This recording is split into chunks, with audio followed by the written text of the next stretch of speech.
Chief Justice Roberts, Vice President Harris,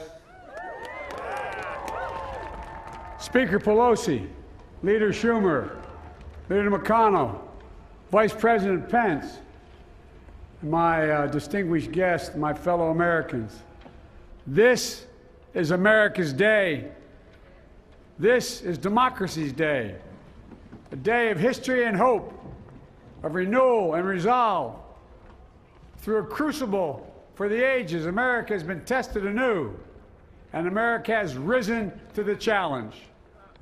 Today, we celebrate the triumph not of a candidate, but of a cause, the cause of democracy. The people, the will of the people has been heard, and the will of the people has been heeded. We've learned again that democracy is precious, democracy is fragile, and at this hour, my friends, democracy has prevailed. So now, on this hallowed ground where just a few days ago, violence sought to shake the Capitol's very foundation, we come together as one nation, under God, indivisible, to carry out the peaceful transfer of power as we have for more than 2 centuries. As we look ahead in our uniquely American way, restless, bold, optimistic, and set our sights on the nation we know we can be and we must be. I thank my predecessors of both parties for their presence here today. I thank them from the bottom of my heart. And I know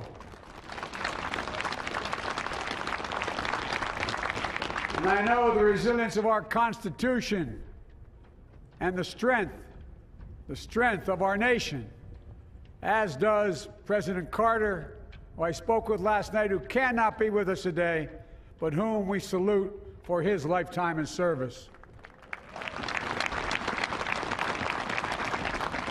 I've just taken the sacred oath each of those patriots have taken, the oath first sworn by George Washington. But the American story depends not on any one of us, not on some of us, but on all of us, on we, the people, who seek a more perfect union. This is a great nation. We are good people. And over the centuries, through storm and strife, in peace and in war, we've come so far. But we still have far to go. We'll press forward with speed and urgency, for we have much to do in this winter of peril and significant possibilities. Much to repair, much to restore, much to heal, much to build, and much to gain.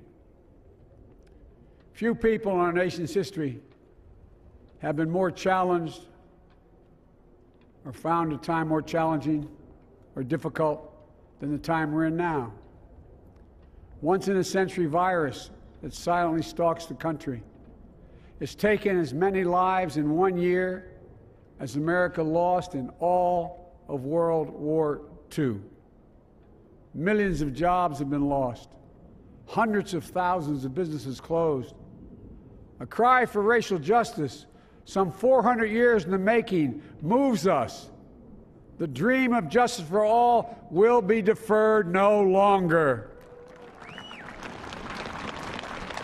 A cry for survival comes from the planet itself, a cry that can't be any more desperate or any more clear. And now, a rise of political extremism, white supremacy, domestic terrorism, that we must confront and we will defeat. To overcome these challenges, to restore the soul and secure the future of America, requires so much more than words. It requires the most elusive of all things in a democracy: unity. Unity. In another January, on New Year's Day in 1863, Abraham Lincoln signed the Emancipation Proclamation. When he put pen to paper, the president said, and I quote, If my name ever goes down into history, it'll be for this act, and my whole soul is in it. My whole soul is in it. Today, on this January day, my whole soul is in this, bringing America together, uniting our people, uniting our nation. And I ask every American to join me in this cause.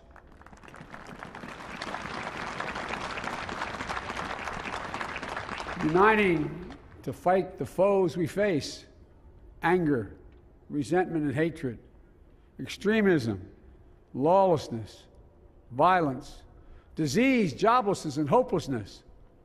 With unity, we can do great things, important things. We can right wrongs. We can put people to work in good jobs. We can teach our children in safe schools. We can overcome the deadly virus. We can reward work and rebuild the middle class and make health care secure for all. We can deliver racial justice, and we can make America once again the leading force for good in the world. I know speaking of unity can sound to some like a foolish fantasy these days. I know the forces that divide us are deep and they are real. But I also know they are not new. Our history has been a constant struggle between the American ideal that we're all created equal and the harsh, ugly reality that racism, nativism, fear, demonization have long torn us apart. The battle is perennial, and victory is never assured. Through Civil War, the Great Depression, World War, 9/11, through struggle, sacrifice, and setbacks, our better angels have always prevailed. In each of these moments, enough of us have come together to carry all of us forward. And we can do that now. History, faith, and reason show the way of unity. We can see each other not as adversaries, but as neighbors. We can treat each other with dignity and respect. We can join forces, stop the shouting, and lower the temperature. For without unity, there is no peace, only bitterness and fury. No progress, only exhausting outrage. No nation, only a state of chaos. This is our historic moment of crisis and challenge, and unity is the path forward. And we must meet this moment as the United States of America. If we do that, I guarantee you we will not fail. We have never, ever, ever, ever failed in America when we've acted together. And so today, at this time, in this place, let's start afresh, all of us. Let's begin to listen to one another again, hear one another, see one another, show respect to one another. Politics doesn't have to be a raging fire, destroying everything in its path. Every disagreement doesn't have to be a cause for total war. And we must reject the culture in which facts themselves are manipulated and even manufactured.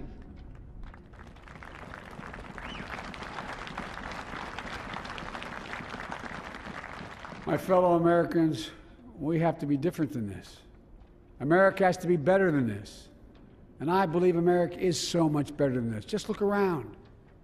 Here we stand in the shadow of the Capitol Dome, as was mentioned earlier, completed amid the Civil War, when the Union itself was literally hanging in the balance. Yet we endured. We prevailed. Here we stand, looking out on the great mall where Dr. King spoke of his dream. Here we stand where 108 years ago, at another inaugural, thousands of protesters tried to block brave women marching for the right to vote. And today, we mark the swearing in of the first woman in American history elected to national office, Vice President Kamala Harris. Don't tell me things can't change. Here we stand, across the Potomac from Arlington Cemetery, where heroes who gave the last full measure of devotion rest in eternal peace. And here we stand, just days after a riotous mob thought they could use violence to silence the will of the people, to stop the work of our democracy, to drive us from this sacred ground. It did not happen. It will never happen. Not today, not tomorrow, not ever. Not ever.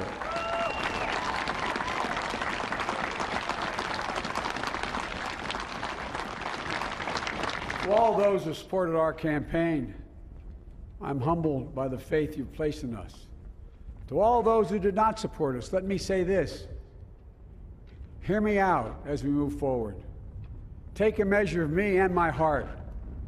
And if you still disagree, so be it. That's democracy. That's America. The right to dissent peaceably within the guardrails of our republic is perhaps this nation's greatest strength. Yet hear me clearly. Disagreement must not lead to disunion. And I pledge this to you. I will be a president for all Americans. All Americans. And I promise you, I will fight as hard for those who did not support me as for those who did.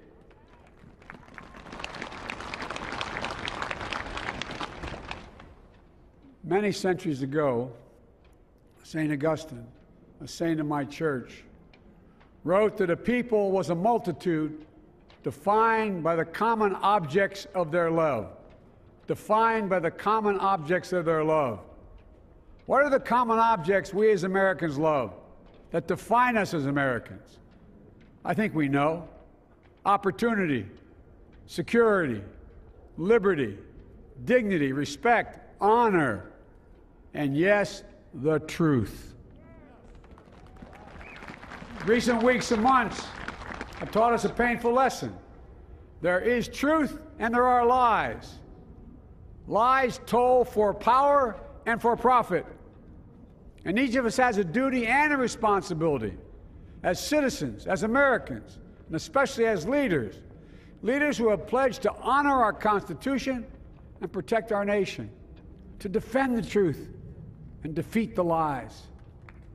Look, I understand that many of my fellow Americans view the future with fear and trepidation. I understand they worry about their jobs. I understand, like my dad, they lay in bed at night, staring at the ceiling, wondering, can I keep my health care? Can I pay my mortgage?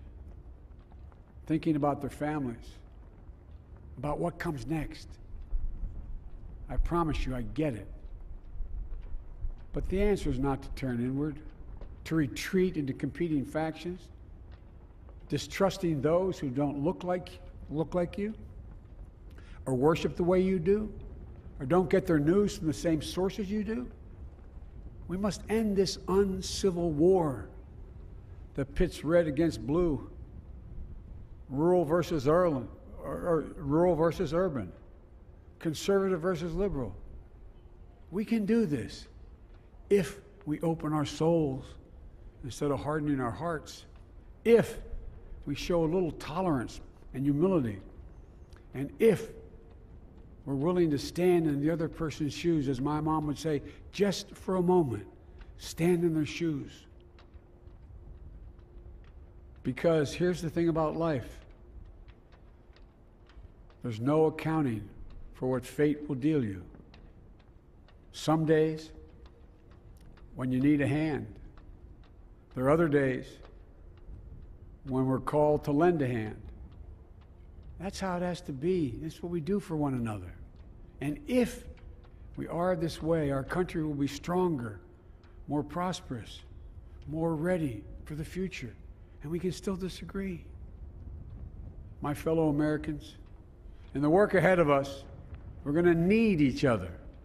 We need all our strength to persevere through this dark winter. We're entering what may be the toughest and deadliest period of the virus.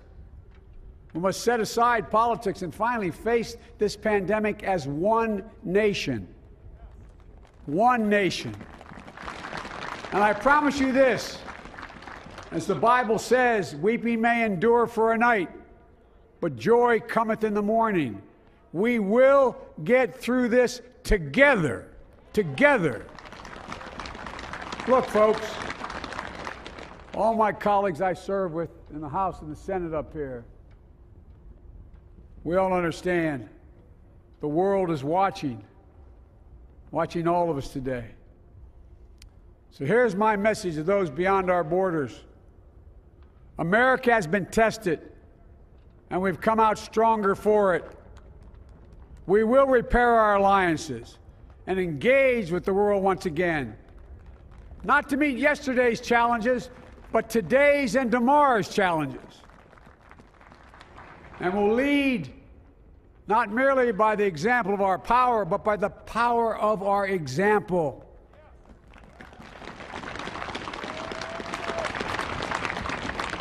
We'll be a strong and trusted partner for peace, progress, and security. Look, you all know we've been through so much in this nation. And my first act as president, I'd like to ask you to join me in a moment of silent prayer. Remember all of those who we lost in this past year to the pandemic. Those 400,000 fellow Americans, moms, dads, husbands, wives, sons, daughters, friends, neighbors, and co-workers. We'll honor them by becoming the people and the nation we know we can and should be. So I ask you, let's say a silent prayer for those who've lost their lives and those left behind, and for our country.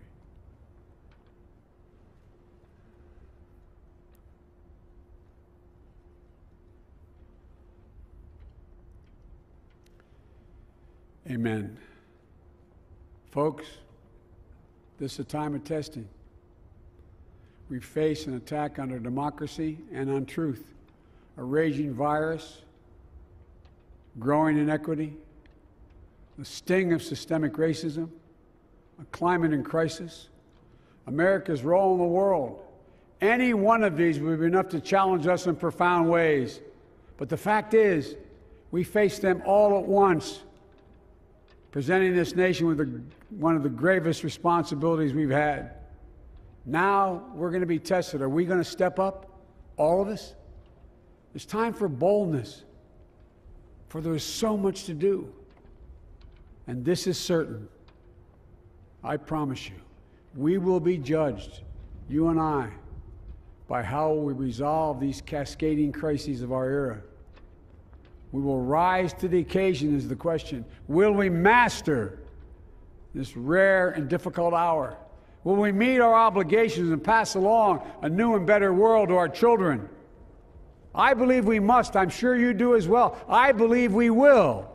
And when we do, we'll write the next great chapter in the history of the United States of America, the American story.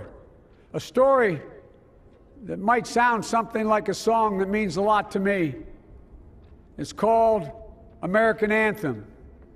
There's one verse that stands out, at least for me, and it goes like this. The work and prayers of century have brought us to this day. What shall be our legacy? What will our children say? Let me know in my heart when my days are through. America, America, I gave my best to you. Let's us add our own work and prayers to the unfolding story of our great nation. If we do this, then when our days are through, our children and our children's children will say of us, they gave their best, they did their duty, they healed a broken land. My fellow Americans, I close the day where I began, with the sacred oath. Before God and all of you, I give you my word. I will always level with you. I will defend the Constitution. I'll defend our democracy. I'll defend America. and will give all of you, keep everything I do in your service, thinking not of power, but of possibilities, not of personal interest, but the public good. And together we shall write an American story of hope, not fear, of unity, not division, of light, not darkness, a story of decency and dignity, love and healing, greatness and goodness. May this be the story that guides us, the story that inspires us, and the story that tells ages yet to come that we answered the call of history. We met the moment. Democracy and hope, truth and justice did not die on our watch but thrived. That America secured liberty at home and stood once again as a beacon to the world. That is what we owe our forebears, one another, and generation to follow. So, with purpose and resolve, we turn to those tasks of our time, sustained by faith, driven by conviction, and devoted to one another and the country we love with all our hearts. May God bless America, and may God protect our troops. Thank you, America.